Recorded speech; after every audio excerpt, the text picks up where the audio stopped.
এখানে কোপাচ্ছি, এখানে হচ্ছে এই যে দেখেন এই যে শশার বীজ লাগাবো। হ্যাঁ, দেখি হয় কি নাই শশার বীজগুলো লাগাই দেখি।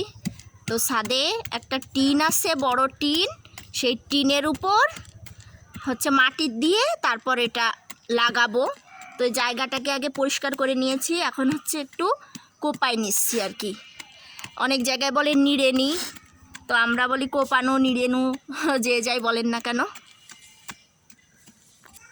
এদিকে নিড়েনিটা কমপ্লিট হয়ে গেছে, এখন ওদিকে যাই, পানি নিয়ে আসি, আগে পানি দেবো তারপর বীজটা বুনে দেব। এখন এখান থেকে পানি নেব, পানি নিয়ে দিয়ে তারপর ইয়ে করবো। তো এখন এই যে পানি ছিটাই দেওয়া হচ্ছে, হালকা হালকা করে পানি ছিটাই দিয়ে তারপর চারাগুলো বীজগুলো বুনে দেব।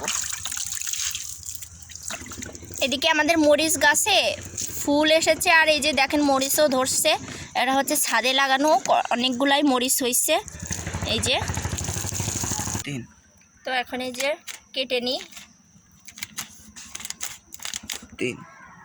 এতগুলো বীজ হয়েছে। এখন দেখি এগুলো এইভাবে লাগাই দেব, ঠিক এই যে মুখটা উপর দিকে রেখে এভাবে গেঁথে দেবো আর কি। তো চলুন, বিসমিল্লাহ। এদিকে তো মাগরিবের আজান হয়ে গেছে, এগুলো তাড়াতাড়ি লাগাই দিয়ে আমি এখন বাসায় যাব।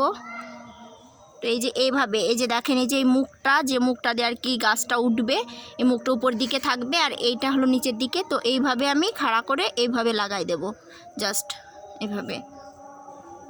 তো লাগাতে থাকি, আপনারা সবাই ভালো থাকেন, সুস্থ থাকেন। ভিডিওটি এই পর্যন্ত।